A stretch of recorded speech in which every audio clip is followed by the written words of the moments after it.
Well, the tips for good sleep are, if you wanted to Google sleep hygiene, that would be the kind of the term that we're using these days around getting good sleep. Sleep hygiene. What are good practices for good sleep?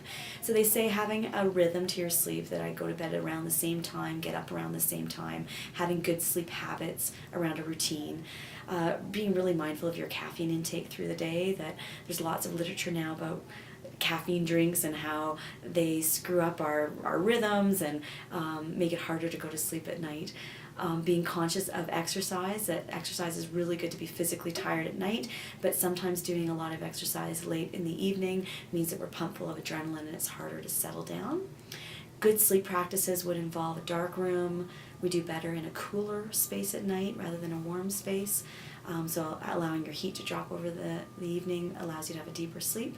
Not to drink too much before you go to bed, in terms of even just water, because you don't want to get up to have to use the bathroom in the middle of the night. That disrupts your REM sleep, and we want good continuous sleep so we get enough of those really rich, rapid eye movement, deep sleep periods, and stage 4 sleep. You need continuous sleep through the night to get those rich periods. Being comfortable clothing, really making your bed sacred. So for students who study in their bed and are reading and learning in their bed, we start to associate stress with our beds. So they say make your bed sacred. Use it for love and for sleep, not for studying and eating and watching TV. Same routine and pattern of going to bed at night at a certain time, getting up at a certain time. We need to have 6 to 8 hours of really good continuous sleep at this age to feel active and focused and resilient and positive and to be at our best. Not to eat too late in the day, watch your caffeine intake through the day, especially past 12. And so they say that having a bit of time before you go to bed makes a big difference to wind down, and that sometimes we are using our phones or our computers or television. Research says no, that we need a different kind of way to calm our psyche. Sometimes talking is lovely, meditation.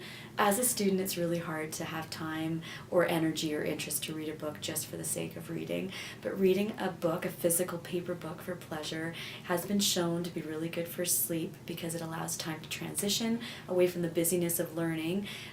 Reading for pleasure is different than reading for task or reading to get a great grade on an exam. Reading a book is more soothing for our eyes and for our brain than reading off a computer screen or watching television, because technology is always refreshing. We're inundated by a lot of quick moving things, and even just the lights from a TV can be actually stimulating to our neurochemistry, and what you're trying to do at night is slow yourself down so you can transition into sleep. Some students say it's helpful to have a way to dump information for tomorrow so I don't have to worry about it. So setting my alarm for tomorrow and a second alarm just in case. Having a to-do list that I write down and then set aside so I don't have to worry about forgetting to do something in the morning.